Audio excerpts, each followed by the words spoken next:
Everybody, how's it going? Today we're going to go over the newest version of Monster Strike. Version 24.1 dropped after a little bit of a hiccup from Monster Strike's side. You may have noticed that the maintenance took a little bit, actually a lot longer than usual. I think almost 8 hours after their expected or just total time afterwards, right? There's a pretty bad bug. We'll talk about it at the end of this video about what actually happened and what they ended up doing to fix it. You may have noticed a certain something is missing. We will talk about what they're going to do about that. But, there's some other stuff that came with this update. So let's just make sure that you're fully aware of what's going on so you don't miss out on the new features that were added. So this one is, I think... And I need to double check to make sure I understand it right. But as you know, there are multiple costume outfits for different characters. Like, for example, you've got Solomon in her main as well as her New Year's outfit. You've got Jekyll and Hyde in his regular and MCG form. So I think this is, for those of you who have really pulled a lot of the same monsters, if you were to try and fuse the same monsters and you're like, oh wait, I want to keep the other one as a base. That's what this button is going to be. And then you can end up switching off the bat which is your base form. And that will make it easier for you to keep which one is, the one you want to keep. And you can see, for example, right, I have Solomon in her base form here. And then the New Year's form. And then the regular form as well. So if you want to easily pick and choose which one you want to be your base to farm these, you don't have to go search for, where is it, right? Like it'll just be there for you regardless of the level it's at, right? Like, where's a base form Solomon? Come on. Of course, this is gonna take a while. I guess I can't find it. There you go, base form Solomon. Let's say that came up first because you just pulled it, right? You had it in reverse chronological order. Then, it's like, I want to make sure I keep this New Year's form, right? This one's really pretty, so I use that. And now that's part of the base. And then you can fuse for luck if you want. I'm not going to do that, obviously, because I like my separate Solomons. But that's a pretty nice update to help you pick what your base is, regardless of what you choose to start with. Again, this is probably for people who are very much hard whales in this game. You're, as a free-to-play player, and of course as a new user, don't fuse your monsters together. You want at least 3 separated, just in case they're good for a fleet party, even 4 doing it on your own. That's why I have 4 Loreleis set up, for example. Alright. Next update, filter update. So the first thing is now you can see here that there's a checkbox in the rarity section. And this checkbox will now allow you to see all of the monsters who's in their final stage will be that rarity. So for example here, if we go to the 6-star, you can see, what's a good example? Somebody that I haven't evolved yet.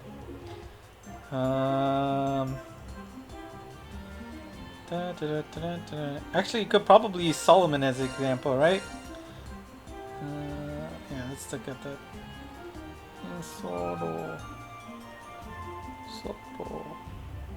There we go. Right, so now you can see that this form, the base form of Solomon, is in this drop list, even though, right, she's currently a 5-star because I know her final form is going to be a 6-star.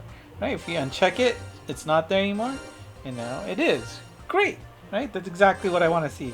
Now, for example, if I see like all the monsters that end in a 5-star state, right? You can see all of the drop monsters that you've gotten.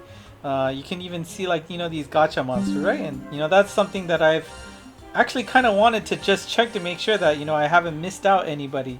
Obviously, you can ignore the collab gachas, but anything from like the standard premium gacha that I might be missing out. I'm trying to finish the second Amaterasu, for example. Or I think there's like one more of the standard. One more of like the standard group of gacha monsters that I still haven't finished. Come Well, looks like I finished most of them. But anyways, it's a cool little update for sure. You know, helps you determine, you know, monsters that will eventually get to a certain rarity. That might be helpful. The other update that you can use here is this one in the Kaiho Jotai on the bottom, near the bottom left. You can click that and there will now be an option to see your monsters that have their connect skills permanently unlocked. Now obviously you need to have completed the entirety of the castle to get your first one. You'll get it again after, what was it, 250 or 300 cleared attempts. That's way far off, so at most you will have one of these. I am nowhere close to that. You know, I only got to 20 stage clears, so I won't have any here. But for those of you who want to remind yourself who you used that connect skill scroll on, there you go. Small update here is that you can see that on your home page that the local quest search have been updated to include that filter option. So now you can click here to pick whatever stage that you want to try to farm for.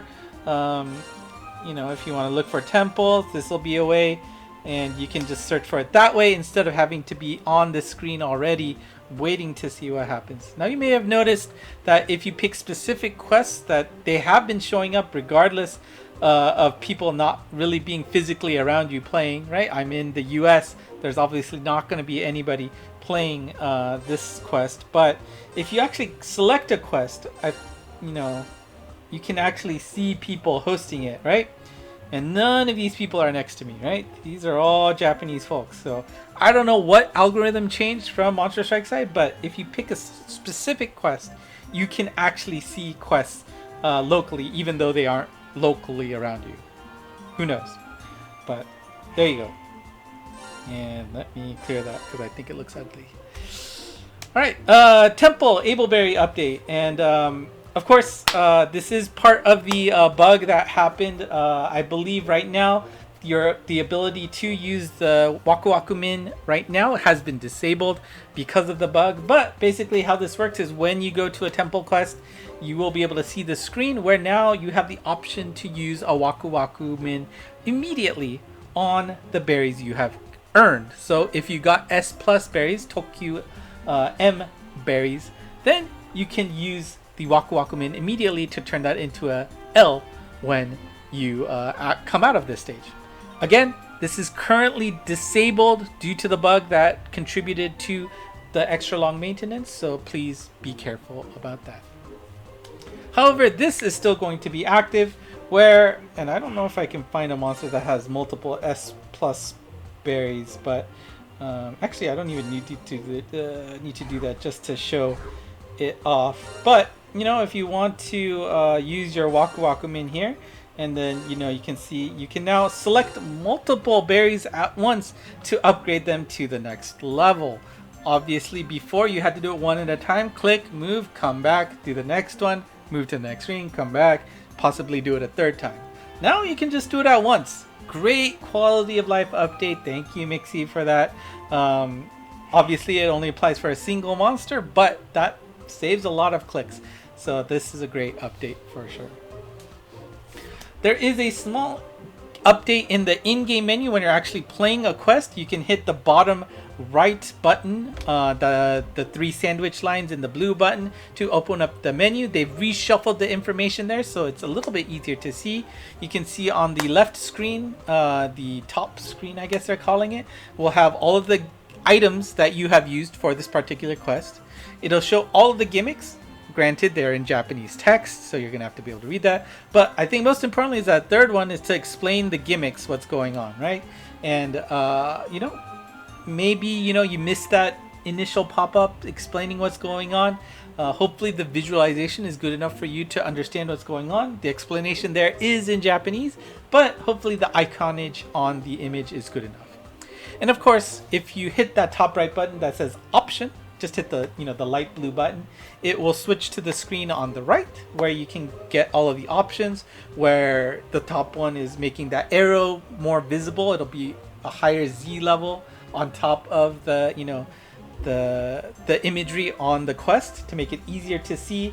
If you want a vibrating action when it's your turn on a multiplayer quest, Do you want to show the gauge killer mark when it's active? Do you want to see the guide taking advantage of the blocks properly if you know, they are to bounce off of them?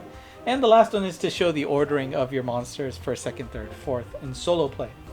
Those options are always there for you to toggle on and off, so make sure you know that they're hidden behind that blue button on the top right now.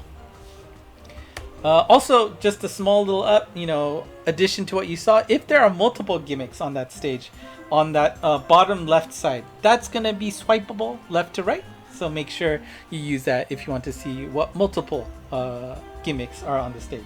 You'll see that there's a little bit of a counter on the bottom to show if it's page 1 or page 2. And then just a little quality of life update. You may have noticed that if you joined into the game right away, that the initial title screen and the news pop-up will only show up the very first time you load the game now.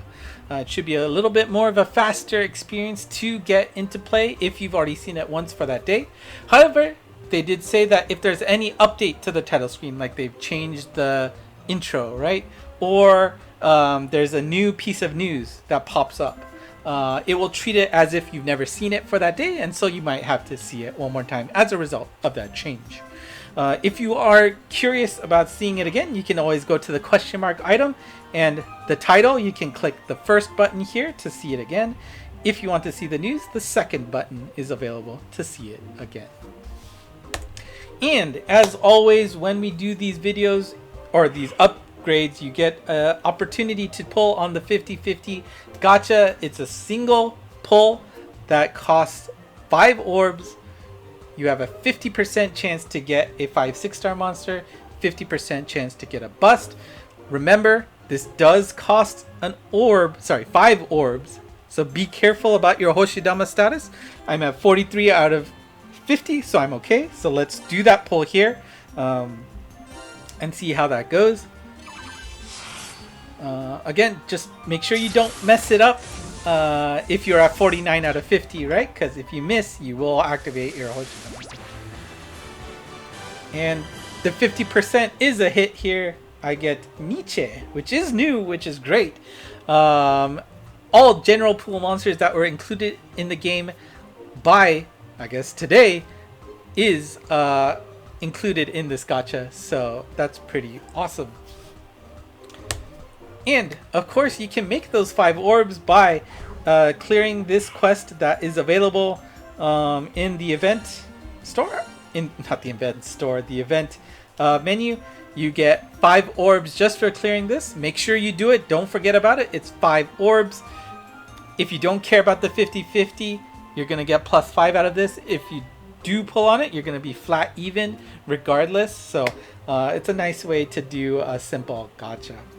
You have until the 19th to play it, where it will go away forever, or until the next update. Now, let's talk about the maintenance delay bug so that you're really understanding what's going on here. Basically, what happened is if you played the temple and tried to use a Waku Waku Min, for whatever reason, a bug in the back end, it accidentally prioritized the use of the EL Waku Waku Min, which is not good, right? People have spent a lot of time trying to get that and maybe thinking about which one they want to use it on, and it was just automatically used instead of a standard Waku Waku Min item. Bad. Also, there were reports when it was used in conjunction with an Ableberry scroll to give a monster that 3rd slot on their monster, it would crash the game. Also not good, especially given the fact that the temple quest that guarantees S++ Tokyu L berries was the highlight of this week essentially. Obviously, that's no good. They shut it down, and I'm guessing this must have been a client-side update, and they were trying to scramble for a way to do it on the server side. Obviously not successful, because what was done about it is 1. The ability to use an Ableberry scroll on the temple has been disabled. B. The using of Waku Waku Mins on the temple select screen has been disabled. So essentially their workaround is to shut down all of the processes that could reproduce this issue in the first place, right? So that's telling me that there's some fundamental issue on the client side that needs to be fixed with a full version push to the respective app stores. They can't do much, so their only mitigation step is to stop the bleeding and prevent other people from just initiating the workflow that causes this issue. Obviously, this is a pretty inconvenient thing given that the current event is all about farming. You're gonna want to make sure that you have that Ableberry scroll available to get that third slot right away. You don't want to be like, oh my god, I forgot to open up a slot, now I have to waste this berry. That's really bad experience. So they have decided to delay the timing of this S++ berry thing, which may not be a bad thing, because now we'll probably be able to see the One Piece collab in action and then maybe take advantage of it with them. I'm sure a lot of people are going to be pulling on that, which means a lot new monsters and a lot new monsters that you want to give berries for. So hopefully it's not too far delayed, but for now it's not going to be active. We are going to have to wait for it to come back. The compensation for the extra long maintenance has not been announced yet. We will probably see that by tomorrow to see what we'll get in our present box. I mean, don't get your hopes too high, but we'll see what happens. And of course, there's probably the devs are probably panicking to push a version update ASAP to the respective app stores so that they can come out. Whether or not they want to gamble having that coincide with the beginning of the One Piece collab, I don't know if they want to do that or not, but it is unfortunate that this has happened. So again, if you're going to do the temples, make sure you keep in mind that the ability to use that Ableberry scroll has been disabled for now as a result of this bug. So make sure you go in with the foresight of setting that up beforehand. That time-saving step that we talked about here is also not going to be active at the moment, so you're going to have to wait until the new version 24.2 or 24.1.1. I'm not sure what they're going to call it. Once that update happens, we will see this being reactivated, and hopefully all the changes for the Ableberry will be back. Anyways, that is version 24.1. Unfortunate timing for Mixi X Flag for this to happen right before the One Piece collab. We'll see how quickly they come out with a version update, but I also know the risk of having that coincide with a big collab. We'll see what happens. Anyways, tomorrow will be the upcoming Monster Strike news. We're gonna get all of the details for One Piece there, so make sure you are ready to see what is coming out. What kind of gacha is this going to be? I honestly don't know. Everybody's on the edge of their seats to see what kind of collab we get with One Piece. Make sure you tune in here, because there's going to be no other channel who helps you get that information in English. Spread your words to your friends if they're interested in trying it out. This is the channel to get the latest news. And of course, I'm always here to help answer questions for you in the comments. So if you haven't already, hit the subscribe button, like, comment. ENGMon's Twitter, we'll make sure all of the news is up. I try to keep the status of the maintenance issue as lively as possible on that Twitter account. And of course, the Discord channel was available to talk with other folks who kept trolling other folks that maintenance was over. But usually they're nicer than that, so make sure you go ahead and join in and talk with other folks who love the game and speak English as well. So that's it for me today. Thank you for watching. If you've been here for 19 minutes, do know that I always appreciate your time to watch me talk about the news. Until next time, bye-bye.